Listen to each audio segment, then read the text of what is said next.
Llevaba sin salir de casa 7 meses. Tiene miedo de estar con la gente. No ha podido volver al colegio. Mi hijo dice que por qué no le mataron el día de la pelea. No tiene ganas de vivir. No hay día que no me diga, mamá, ¿por qué no me he muerto? Mi hija tiene depresión. Mi hija ha estado medicada. Que no era aconsejable cambiar a la víctima de colegio. Digo, así que tengo que hacer, que dejar que me maten a mi hija. Me decían gordo, que te vamos a matar, no sé qué. Y eran 3 niños. Yo les daba el bocadillo porque les decía que les doy el bocadillo para que no me pegarían.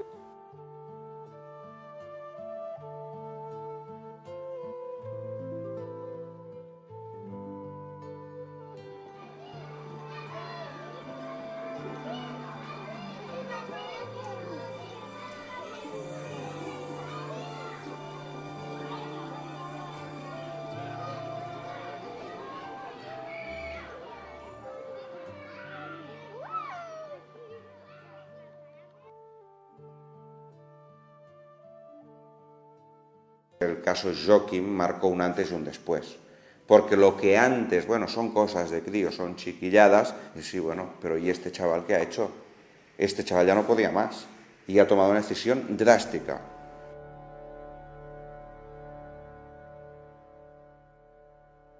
Un trastorno anímico, evidentemente, se puede inducir a una persona a un suicidio. Evidentemente, nadie la ha tocado. Nadie la ha matado y entre todos han provocado que él solo se muera, que él solo se suicide. Había un chico que lo acababan de cambiar de una ciudad a un pueblecito y cuando llega al pueblecito lo machacan un día tras otro. Y él es el primero que nos hizo referencia al caso de Joaquim, que realmente se habló en todas las escuelas y es el referente, ¿no? Y entonces él explicaba cómo le había ayudado el caso de Joaquim a él. Se sintió muy mal, pero se dio cuenta que no quería que le pasara eso y que él iba a aguantar, ¿no? Claro, entonces ahora todos nos hemos preocupado porque a ver si mi hijo está en esta situación, cuando me cuenta que lo están acosando, que le están fastidiando, claro, tenemos miedo de que eso se reproduzca y que se repita. Pero ha tenido que pasar un caso así de grave para que tomemos conciencia social de esta situación. Claro, yo me encuentro con una palabra, bullying, que ni conocía. Yo tenía al niño agresivo, el niño me decía que si lo obligaba a ir a la escuela se iba a suicidar, andaba perdida. El bullying es un acoso sistemático, continuado, reiterado en el tiempo, que se produce entre uno o varios acosadores y una o varias víctimas. Y esta situación de acoso se basa en unas relaciones de dominación y sumisión. Existe a veces violencia física, existe más una violencia psicológica.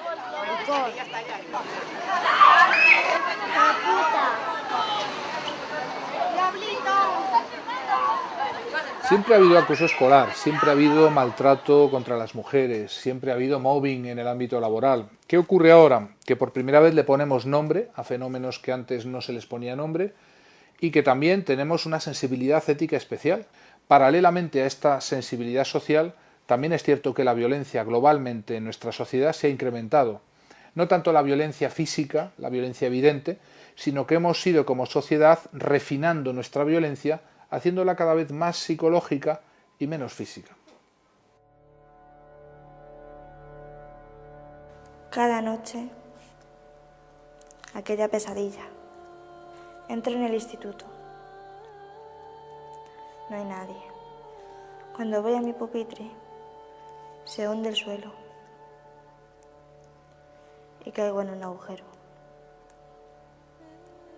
Las niñas llegan. Pido ayuda, pero nada, no me escuchan. No puedo respirar. La tierra me engulle y yo me asfixio. Y cuando estoy a punto de morir, me despierto, llorando y gritando. Te empiezan poniendo un mote, buscan cualquier excusa En mi caso llevaba el pelo largo, empezaron por llamarme niña, maricón, pelucas, bueno. Luego ya insultos más graves y luego ya vinieron las agresiones físicas. De los insultos que habitualmente, al igual que nosotros decimos buenos días, pues a él su primer recibimiento en clase era el ballena. Ballena blanca. Ballena blanca. El mote tiene dos consecuencias. Una primero es eso, ridiculizar, pero otra es ningunear. Es decir, ya no tienes nombre, ahora tienes un mote. Eres menos que los demás. Entonces el niño ya dejó de bañarse porque en su cabeza pues su idea era que las ballenas olían mal y como él era una ballena pues tenía que oler mal como las ballenas. Mi hija incluso llegó a tirar el almuerzo en la papelera porque ella se veía tal como se lo decían. Vaca, gorda, bisonte, gafotas, te huele el aliento. Lo que el agresor cree es que lo que le hace a la víctima se lo merece la víctima, porque yo te pego porque eres gordo. Y te pego porque eres gordo y el problema es que como eres gordo te lo mereces. O yo te pego porque no contestas. O yo te pego porque tú pues eres un chaval que eres un introvertido. El periodo que peor lo pasó, se levantaba para ir al colegio, se sentaba en la taza del váter, a las 8 de la mañana se sentaba y eran las 10 menos 10 y seguía la taza del váter diciendo mamá me duele la tripa, un día le dolía la tripa, otro día le dolía la cabeza. El caso era intentar no ir al colegio. La reacción del psicólogo del centro junto con la psiquiatra la solución era que el niño estaría tomando medicación Transilium 10 para que el niño pues teóricamente iría tontado al colegio y no le dolerían las cosas que le decían. Y yo le decía pues que a ver, que era bestial que un niño tendría que ir medicado a una escuela para que no se diera cuenta de lo que le estaba ocurriendo. A lo mejor a la primera no lo cuenta todo y hay que esperar que a lo mejor el niño tenga un desmoronamiento para que entonces sí explique todo aquello que le ha sucedido. A ver, yo con mis padres no se lo dije directamente. Ellos lo notaron por mi actitud, porque estaba distante con ellos, estaba nervioso. Los niños no responden con palabras en la mayoría de los casos. Muchas veces los adultos esperamos que los niños respondan como respondemos los adultos, sino que la tristeza, por ejemplo, puede expresarla con la rabia, con la agresividad. Componer el propio malestar que tiene en los demás. Es como si dijese en un momento determinado, lo estoy pasando muy mal. Y para que veáis qué mal lo estoy pasando, pasadlo vosotros lo mismo que yo.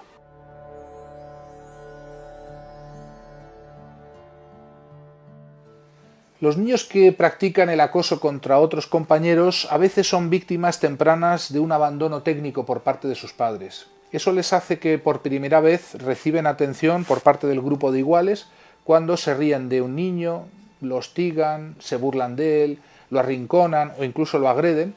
A veces el grupo de iguales reacciona sometiéndose a la autoridad de este nuevo líder informal que todos tememos porque es capaz de hacernos esas barbaridades también a nosotros. El acosador o el victimizador o el agresor lo que busca es paliar el sentimiento de inseguridad que tiene. En términos generales sería eso.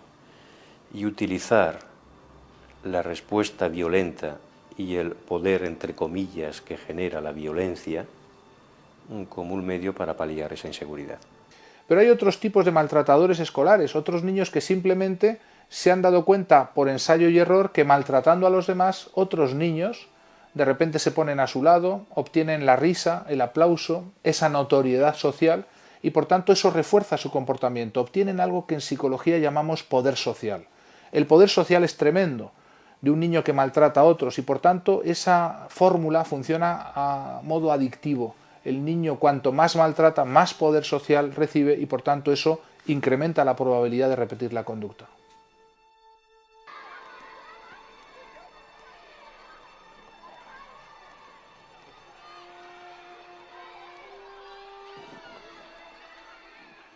Normalmente son acosados porque hay gente que yo creo que los ven inferiores que ellos, porque ellos se creerán superiores, porque no sé, lo mismo serán más respetados por todos los demás o algo, y por eso pues se crean superiores y por eso lo acosan. A la hora del patio a veces hemos visto cómo iban a por él y se ha hecho ahí un mogollón y estaba la profe de guardia, ha mirado y se ha ido, que eso lo hemos visto todo, y hemos dicho ¿cómo que no hace nada?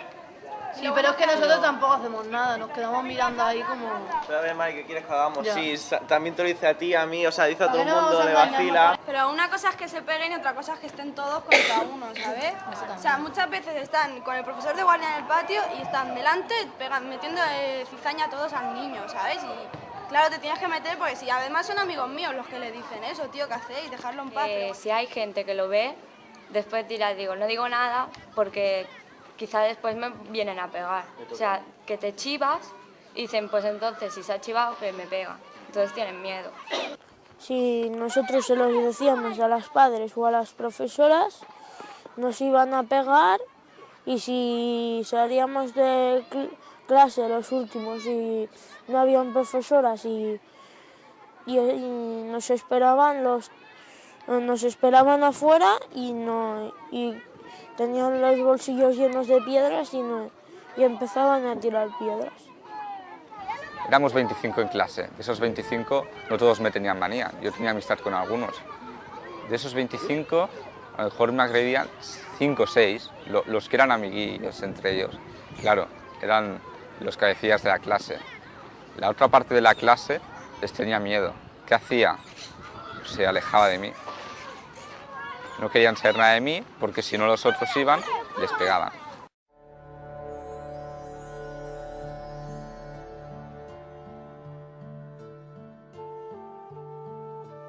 La sinopsis de la obra trata de un grupo de una clase de un colegio que vuelve de una excursión en un autocar y aparece el tema del acoso que ha estado muy candente en el colegio en los últimos días. Sale a relucir en la conversación del autocar y la conversación va derivando hasta que los niños se dan cuenta de la implicación que ellos, sin haber insultado ni haber agredido en ningún momento a la víctima, ellos han tenido esa implicación. Sí, eso dice el Alberto. Sí, eso dice a quien quieras. Aquí cada uno tiene sus problemas y si ningún profesor ha movido un dedo, ¿quién soy yo para hacer nada? Pero no es cuestión de defenderle, es no darle cuerda al que le ataca. Y nos estábamos riendo cuando encima le estaba tocando recibir. El bullying es un tema, en principio, entre el acosador y la víctima.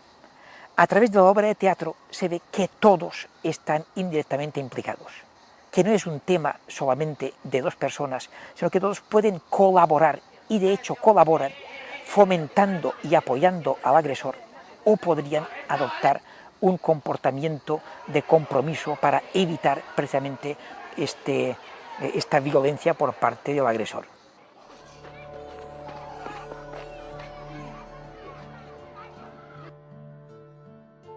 Me pillaron entre dos, uno me estaba dando puñetazos en la barriga y el otro estaba grabando con el móvil.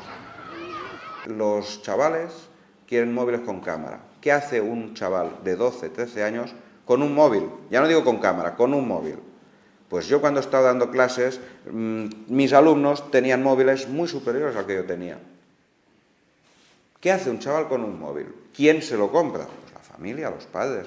O sea, los niños con 9, 10 años están dominando ya el Messenger, Internet, el teléfono móvil, y lo que están es utilizando esa nueva tecnología para incrementar su crueldad, para hacer mucho más daño a esa víctima. Un mensaje por el móvil, las agresiones que hemos visto en este país, recuerdo en Valencia y creo que en otros puntos de España, donde grupos de niños que sometían a uno de sus compañeros a bullying, al acoso escolar, cuando le pegaban, lo grababan con uno de sus teléfonos móviles y después esas imágenes son utilizadas para divertirse. Se sienten orgullosos de haber hecho eso y van enseñándoselo a los demás para ver que ellos que se sienten duros. Es un trofeo. Esto es un fenómeno nuevo, muy grave, porque además es un bullying a domicilio, un bullying que penetra en la intimidad. Por lo tanto, estos casos sí son nuevos y son graves. y además son tan peligrosos porque penetran, como digo, en la propia intimidad del hogar, en cualquier momento del día, de la hora, por lo tanto hay unas posibilidades de daño mucho mayores.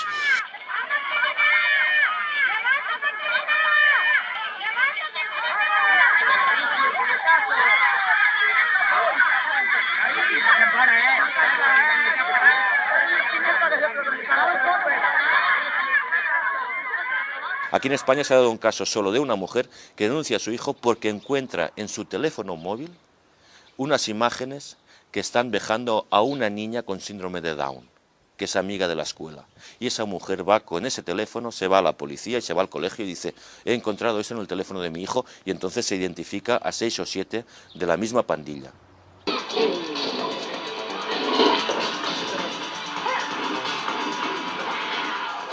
O qué contenido tiene tal videojuego, que por lo único que yo sé es la pantalla aquella que he visto en la fotografía y me parecía que era otra cosa. Claro, ¿es buena la televisión? ¿Son buenos los videojuegos? ¿Es buena la internet? ¿Es malo? Ni bueno ni malo. Son tecnologías y son aparatos que según su uso pues se van a utilizar para bien o se van a utilizar para mal.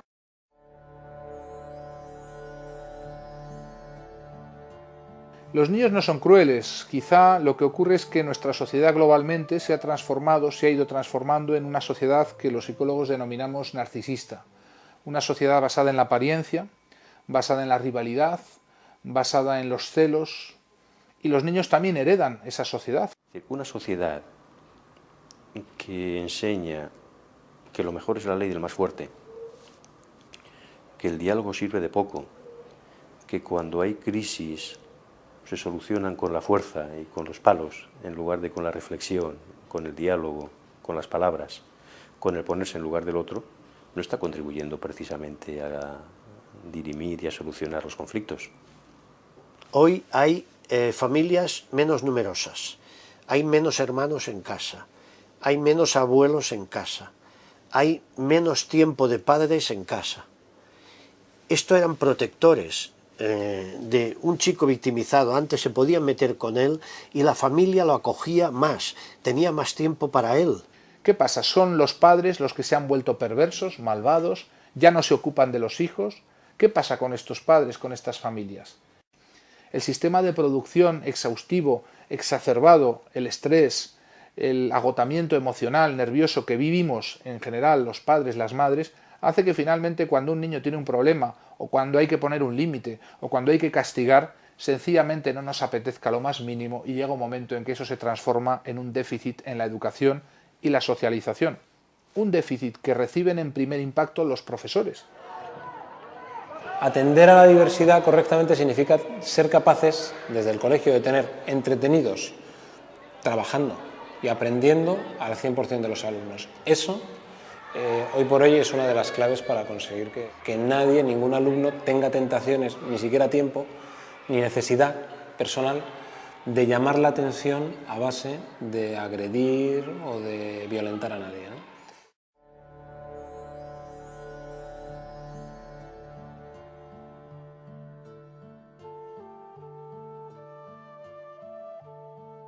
Los profesionales de educación tenemos la sensación de que los medios que se ponen a nuestro alcance para atender la diversidad son insuficientes.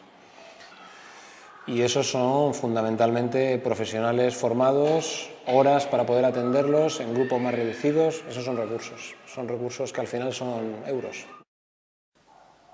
A ver, yo comprendo la situación de los profesores, pero lo que no comprendo es que si esto se cortara de un principio, esto ya no iría más.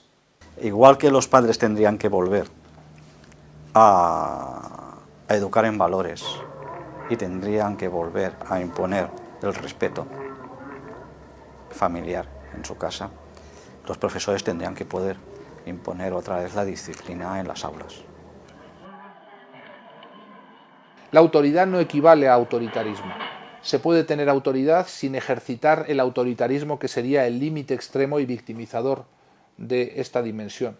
Por tanto, es cierto que hemos heredado un sistema educativo que se ha envenenado con esa filosofía del prohibido prohibir, donde toda disciplina era percibida como algo negativo, como algo retrógrado, como algo propio del pasado, y esto ha ido produciendo niños que se van transformando en adolescentes, adolescentes que se van transformando en adultos sin recibir ningún tipo de contención, ningún tipo de sanción ante conductas que son victimizadoras.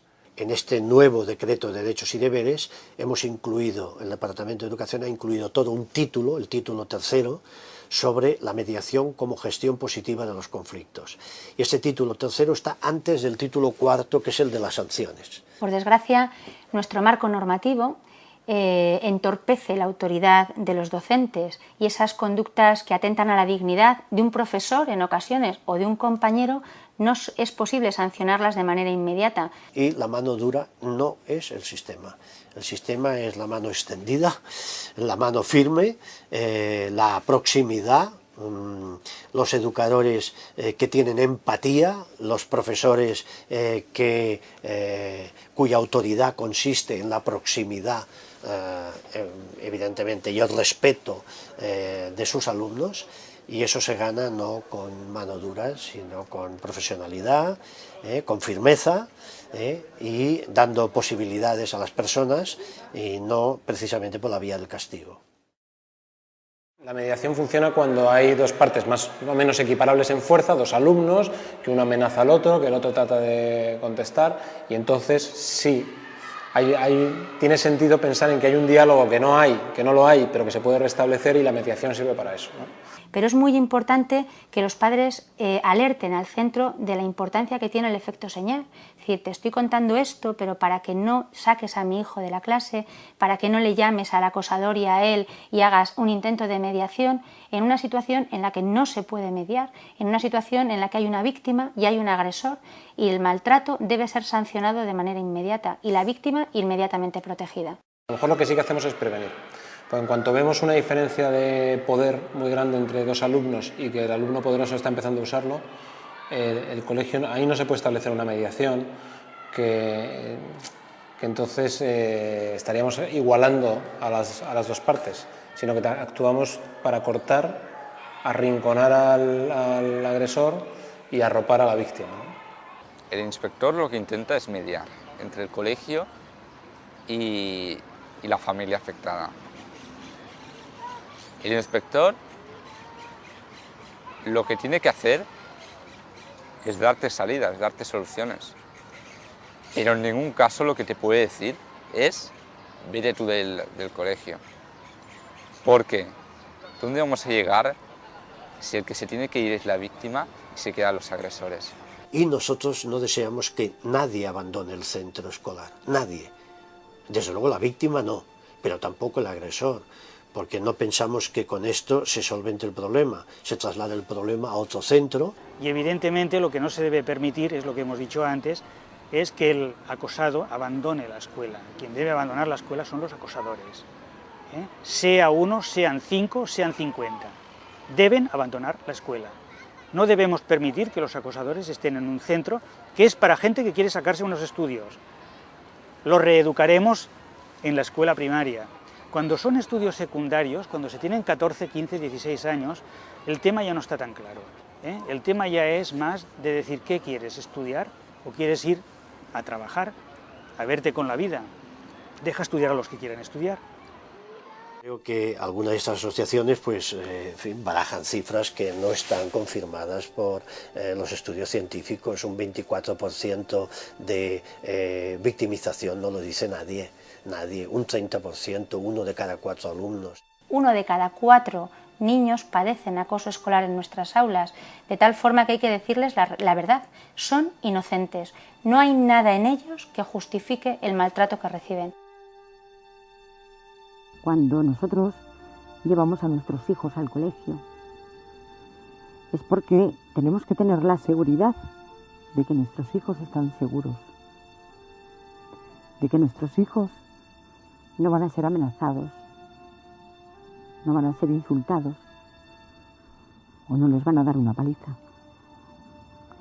Y sí que las instituciones y los profesores ser conscientes de que cuando hay un problema no se puede barrer y tapar la basura en un rincón, porque la basura al final vuelve a salir.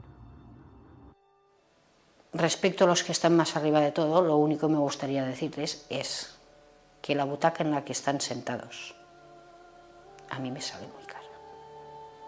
a mí y a todos los padres de las víctimas. El mensaje principal es que el acoso somos todos, no uno que agrede y otro que sufre, sino el otro que se calla, el otro que se ríe, el otro que de vez en cuando se une a la fiesta y ni se calla ni se ríe, sino que llega a participar, el otro que le dice a su hijo muy bien así con dos narices que eres más fuerte tú que tus compañeros, todos, del primero al último. Hay que trabajar todos unidos en este gran engranaje para ayudar a las víctimas de acoso escolar. ¿Por qué? Porque hasta el momento que sepamos, han habido ya 2 víctimas que han dejado de existir, que son Joaquín Ceberio y Cristina Costa. Cada vez que un niño piensa que es mejor quitarse la vida que continuar conviviendo con el acoso escolar, es un fracaso de la comunidad educativa, padres, profesores, directores de centro, departamentos de educación y además sociedad en general. Es un fracaso de todos.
El caso Joaquín marcó un antes y un después, porque lo que antes, bueno, son cosas de crío, son chiquilladas, y sí, bueno, pero ¿y este chaval qué ha hecho?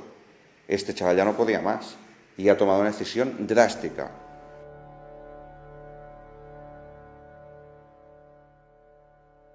Un trastorno anímico, evidentemente, se puede inducir a una... Y que se repita, pero ha tenido que pasar un caso así de grave para que tomemos conciencia social de esta situación. Claro, yo me encuentro con una palabra, bullying, que ni conocía. Yo tenía al niño agresivo, el niño me decía que si lo obligaba a ir a la escuela se iba a suicidar, andaba perdida. El bullying es un acoso sistemático, continuado, reiterado en el tiempo, que se produce entre uno o varios acosadores y una o varias víctimas. Y esta situación de acoso se basa en unas relaciones de dominación y sumisión. Existe a veces violencia física, existe más... ¿Por qué no me he muerto? Mi hija tiene depresión, mi hija ha estado medicada, que no era aconsejable cambiar a la víctima de colegio. Digo, así que tengo que hacer, que dejar que me maten a mi hija. Me decían gordo, que te vamos a matar, no sé qué, y eran 3 niños. Yo les daba el bocadillo porque les decía que les doy el bocadillo para que no me pegarían.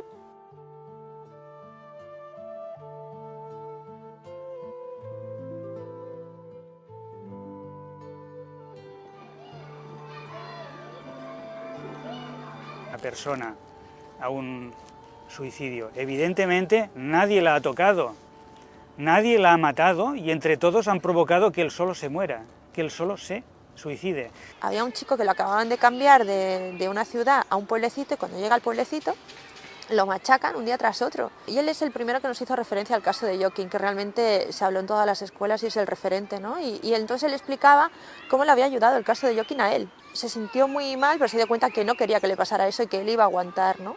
Claro, entonces ahora todos nos hemos preocupado porque a ver si mi hijo está en esta situación, cuando me cuenta que lo están acosando, que le están fastidiando. Claro, tenemos miedo de que eso se reproduzca.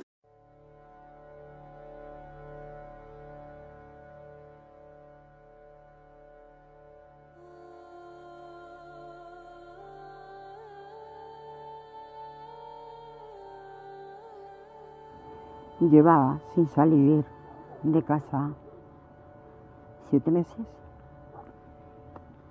Tiene miedo de estar con la gente. No ha podido volver al colegio. Mi hijo dice que por qué no le mataron el día de la pelea. No tiene ganas de vivir. No hay día que no me diga, mamá,